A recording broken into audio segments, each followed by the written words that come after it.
now the UK to begin deportation of Nigerians. All this is under the new agreement that the Nigerian government and the United Kingdom have just signed. The friendship between Nigeria and United Kingdom will continue to grow stronger and better beyond jollof rice. In March 2026, President Bola Ahmed Tinibu was welcomed to Windsor Castle with a 41-gun salute and a royal banquet. To anyone watching on their phone, it looked like a proud moment for Nigeria. King Charles even spoke a few words of Yoruba to make the president feel at home. But behind the ceremony, there's a question most people never asked. This was the first time in 37 years that a Nigerian leader received a level of royal treatment in Britain. Nearly 4 decades had passed without such welcome. So the obvious question is simple. Why now? The British government did not suddenly discover friendship with Nigeria after 37 years. Countries rarely act out of sentiment, they act out of interest. And this visit was not simple diplomacy. It was a transaction, a very calculated one. Today, diplomacy without the economic part of it is not complete. In this investigation, we're going to be examining why the red carpet appears so suddenly and how Nigeria may have traded away far more than it gained in return. Most importantly, how this transaction may lead to the high rate of deporting Nigerians from UK. According to the news here, Nigeria has signed a new agreement with the United Kingdom, allowing British authorities to deport failed asylum seekers, visa overstayers, and criminal offenders to the country. To understand why this royal welcome happened, we have to look back to Britain's economic reality. Since leaving the European Union, the United Kingdom has been searching for new markets to replace the lost trade opportunities across Europe. And Nigeria has quietly become one of the most profitable ones. Right now, Britain sells nearly 3 times more goods to Nigerians than it buys back. That trade imbalance means Nigerian market is extremely valuable for British exporters. With the largest population in Africa and one of the fastest growing customer markets on the continent, Nigeria represents a price that Britain cannot afford to lose. But trade was only part of the story.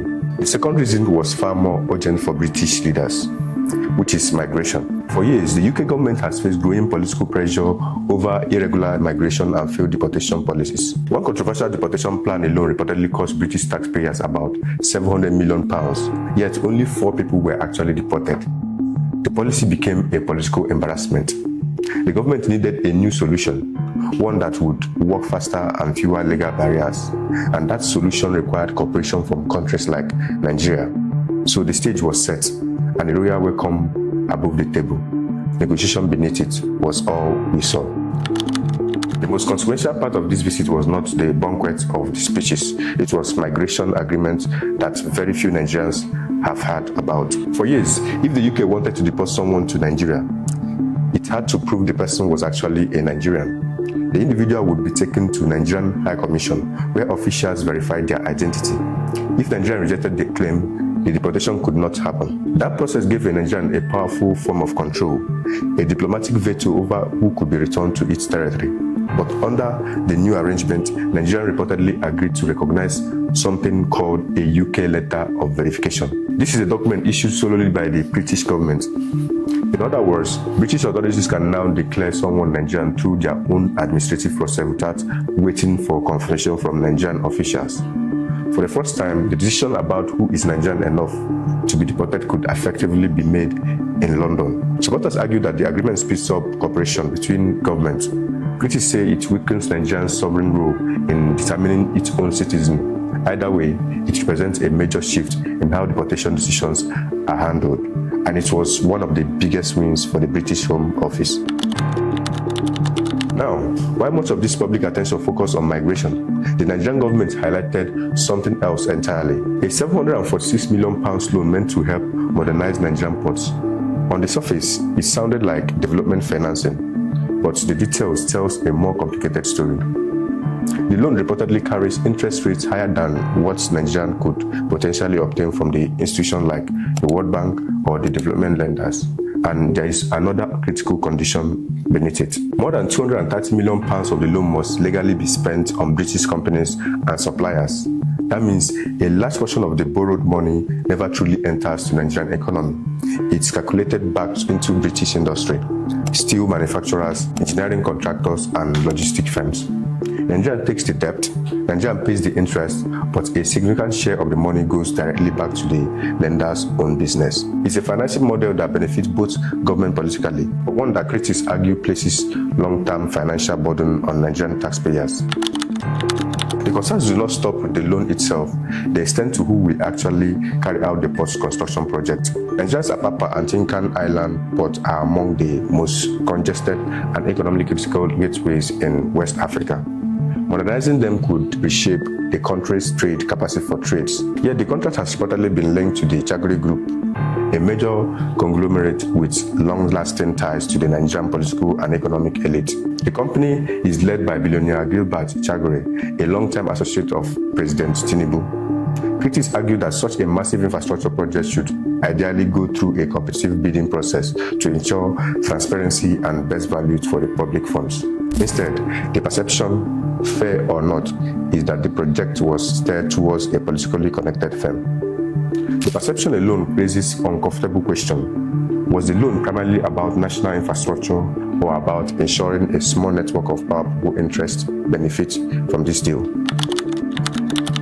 When analysts compare Nigeria's agreement with deals other countries have negotiated with Britain, the contrast becomes striking. When India reached similar agreements with the UK, it secured a pathway allowing 3,000 young Indian professionals every year to work in Britain. That was a clear exchange, cooperation in return for opportunity. Nigeria, however, secured no comparable mobility program. There were no guaranteed visa quotas or for Nigerian students, no special professional pathway for doctors, engineers, or young graduates. This is particularly notable because Nigeria is the UK's largest visa market in Africa and holds some of the continent's largest natural gas reserves. In theory, that should provide considerable negotiation leverage. Yet, when the visit concluded, Nigeria walked away largely with promises of future discussion rather than concrete concession. Many observers believe the country could have asked for more, much more than we see. What happened in London may reflect something larger than one diplomatic trip. It may reveal a new model for how Nigeria is increasingly positioned in the global system. In this model, the country functions less like a sovereign state protecting its interests of its citizens and more like a strategic marketplace for international finance and corporate activity. Resources flow outward, debt flows inward. Decisions are shaped as much as by global capital as by domestic priorities. In this system, citizens become afterthoughts, liabilities to manage rather than stakeholders to empower.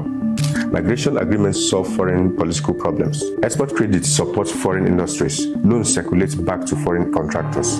And the Nigerian public is left holding payment schedule.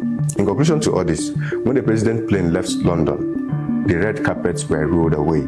The horses returned to their stables.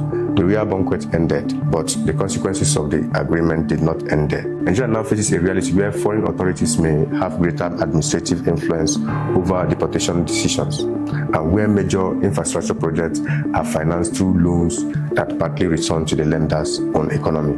The 1,500 petrol price and the 746 million loan may appear unrelated, but both reflect a deep pattern. Policies that prioritize external financing system and elite networks over everyday realities of Nigerian citizens.